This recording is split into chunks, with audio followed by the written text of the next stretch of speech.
Meu nome é Cristina Guazzi, sou psicanalista e hipnóloga também.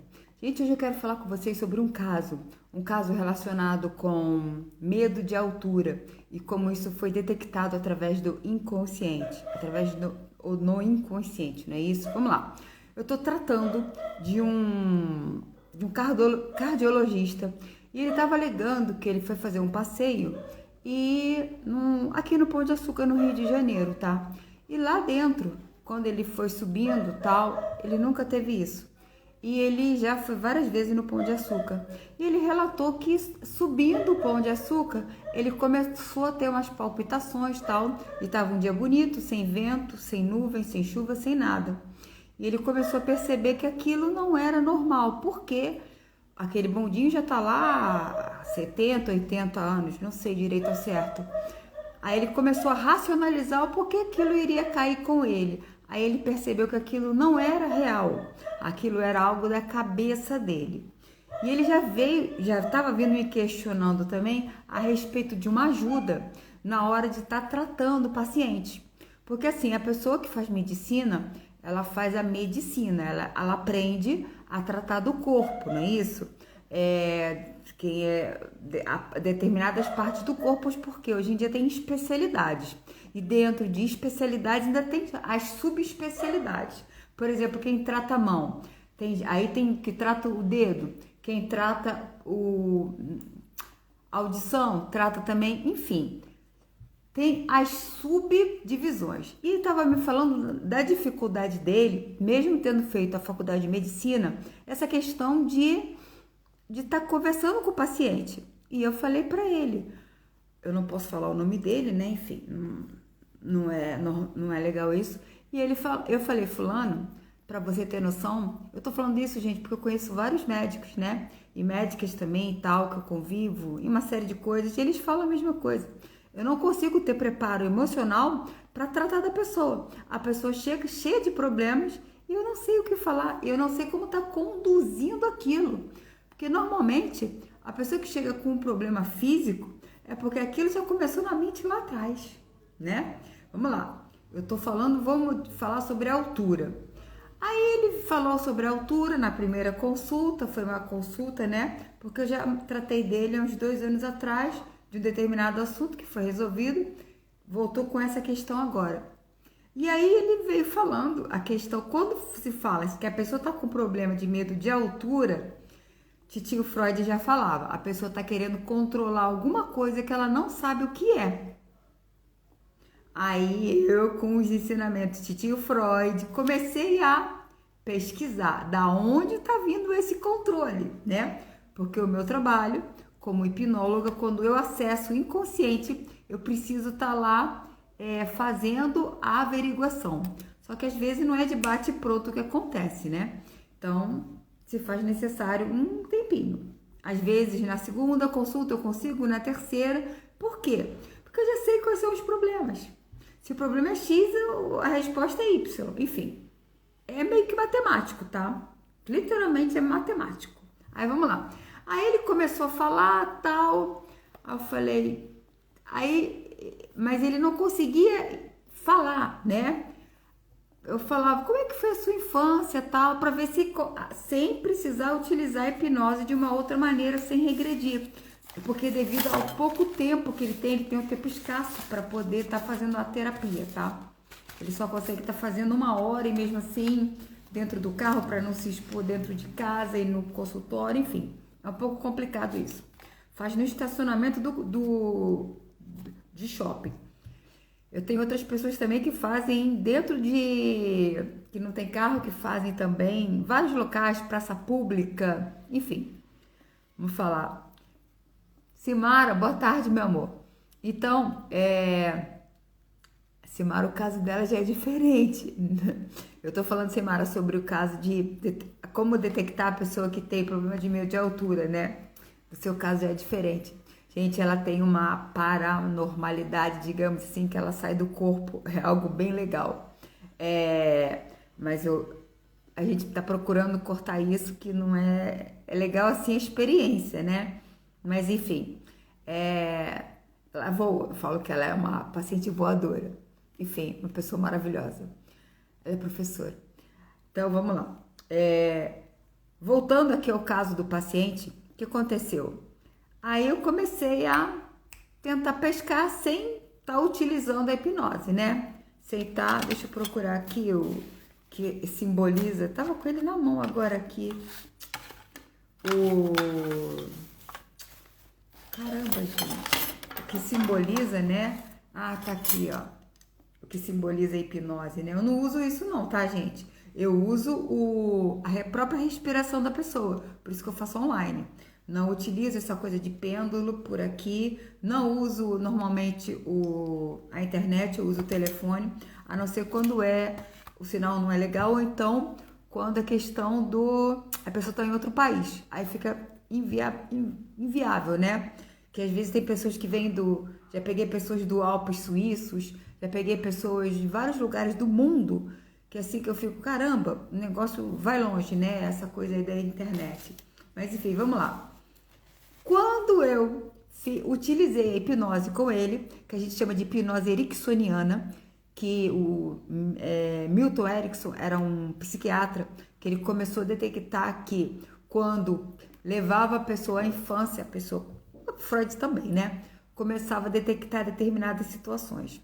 E eu comecei a fazer isso com ele, em uma consulta só, de meia hora, isso em meia hora, tá? A consulta durou um pouquinho mais. Não durou meia hora não, durou um pouquinho mais para ele ver.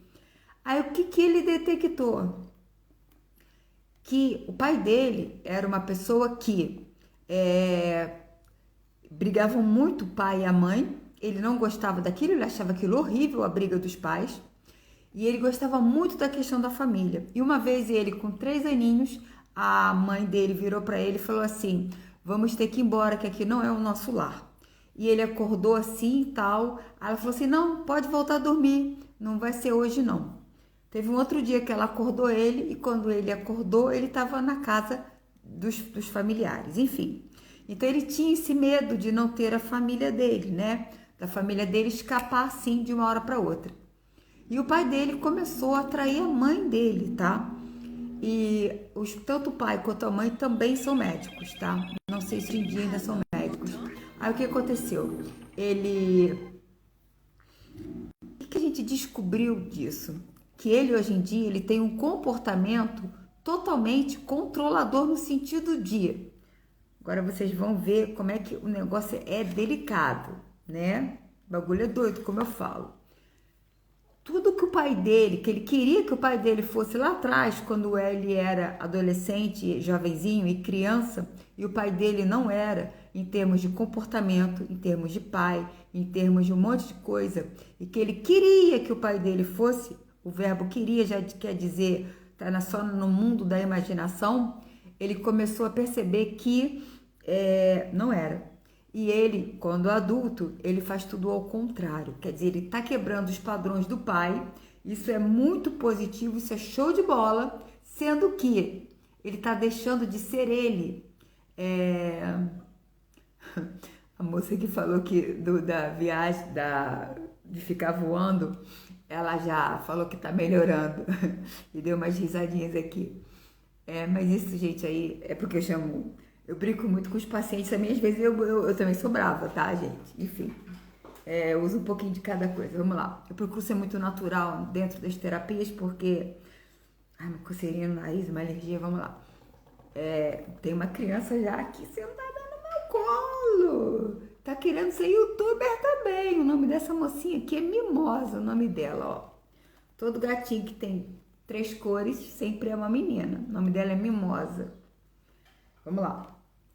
Foi descoberto isso, que ele tenta ser tão controlador, tão certinho, Por que ele quer ser controlador e ser certinho? Porque ele quer ser tudo que o pai dele não foi, que ele achou que o pai dele não foi. Ele achou que o pai dele não agiu certo, que o pai dele foi errado de ter feito... Linda é você, meu amor. Obrigada, né? Então ele quer fazer tudo diferente que o pai dele fez lá atrás.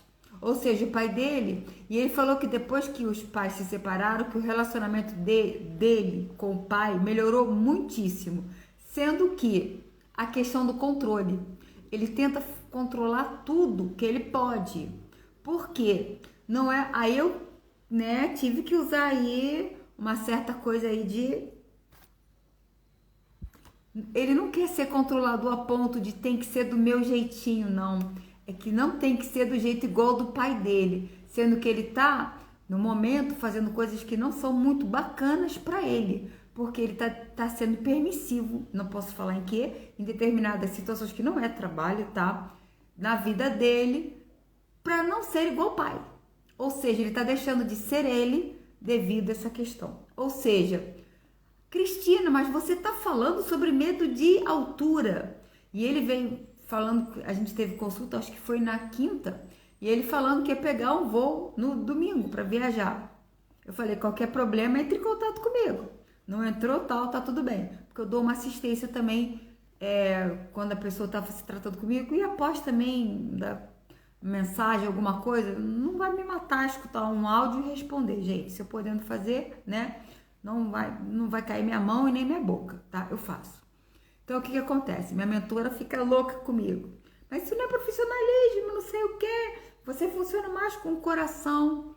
Aí eu, deixa comigo que uma hora eu aprendo. O coração fica de lado, a emoção fica... E a razão vai na frente. Mas vamos lá. Então, essa questão específica dele era o controle, sim. Mas era o controle relacionado com a questão do pai dele. Não era uma questão do controle, eu quero ter o controle de tudo. Eu falei assim, se você estivesse dentro de um trem, você acha que você sentiria, porque ele estava com receio de sentir medo na viagem de avião. Ele já viajou de avião várias vezes, tá? Aí ele, Cristina, eu tô com medo de sentir medo de avião. Eu falei, você já sentiu medo de andar de avião alguma vez? Não. Então eu falei, então você sabe que é tranquilo. Eu falei assim, você acha que se fosse num trem, você sentiria menos medo? Eu sentiria menos medo se fosse num trem, sim. E eu falei assim, se fosse num carro? Ai, gente, desculpa.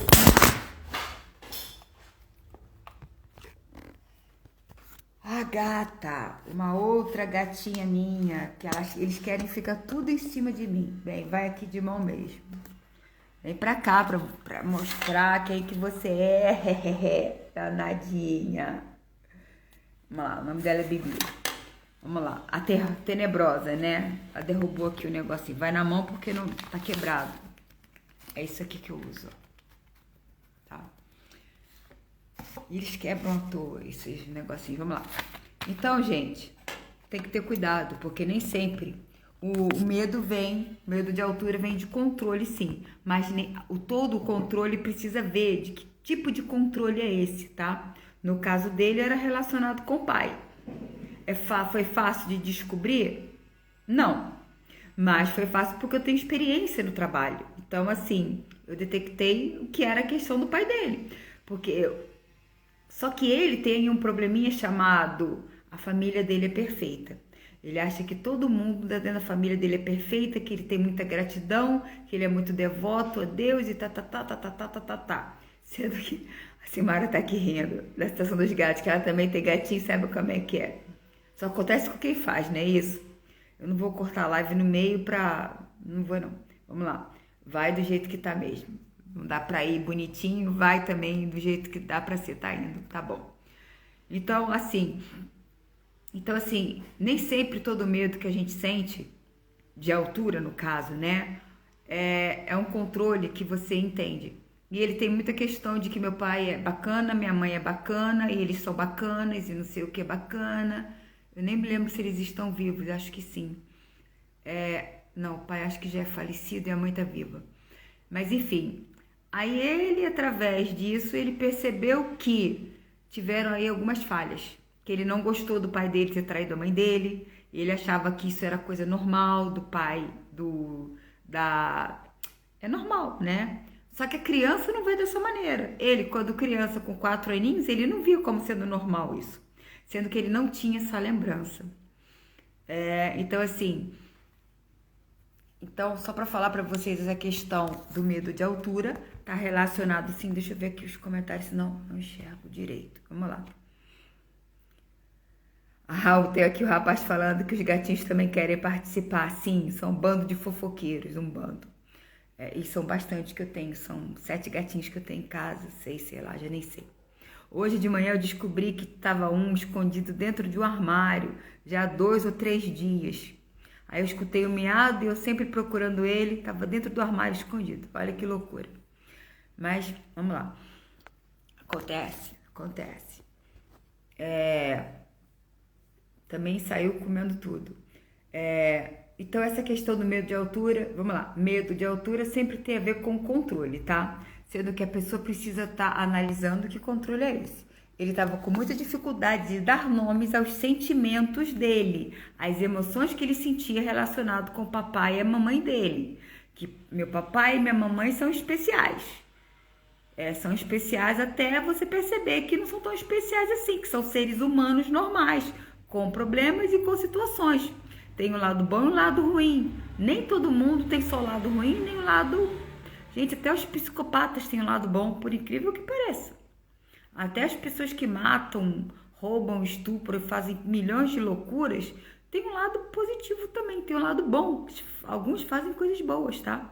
Enfim, então assim, né? Eu falo assim, dá a César o que é de César, né? Então assim, vamos ser mais racionais do que a gente está falando, né? Enfim, gente, esse é o caso que eu tenho para falar hoje, a questão do medo da altura. Nem sempre o medo de altura é algo fácil de ser resolvido, tá? Tem a ver com controle, você querer controlar situações.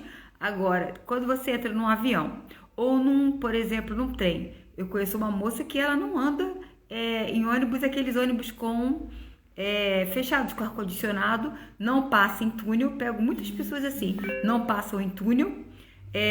Ônibus fechado, com vidro fechado, não pega. Ônibus interestaduais, né, com vidro também que não abre, não pega.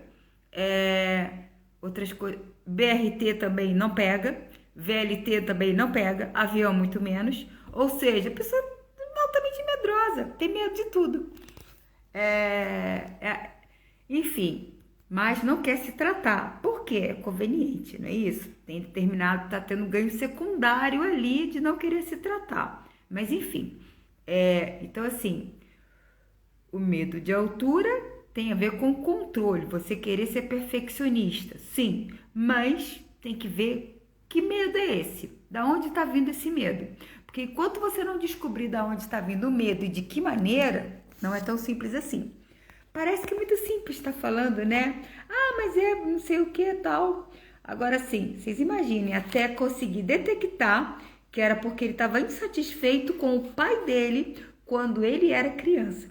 E aquilo estava martelando o inconsciente dele, estava martelando o consciente para pular, para sair e se tornar consciente.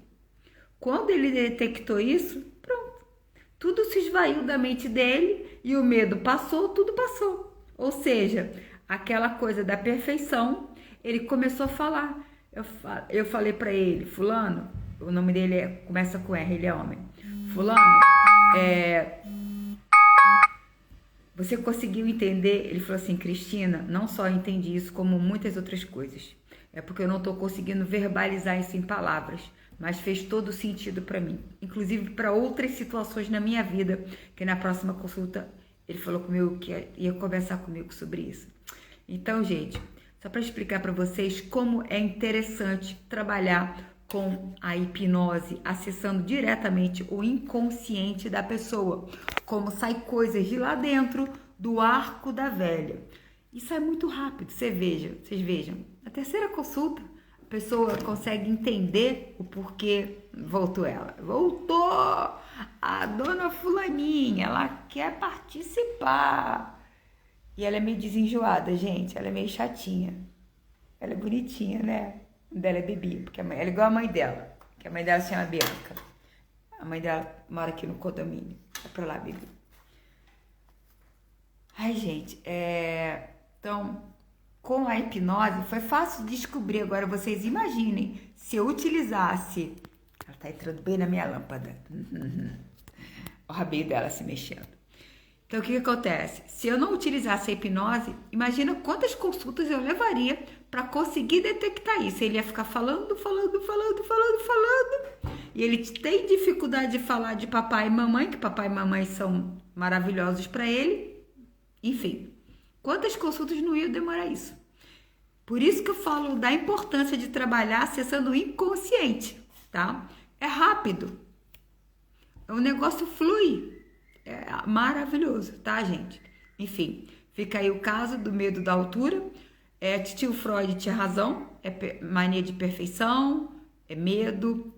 A ansiedade é medo, gente, tá? Enfim, tem outras lives aí eu falando sobre isso, tá? É isso. Eu tenho outra live para fazer hoje, mas eu não tô lembrado qual é. Gente, beijo para vocês, tudo de bom.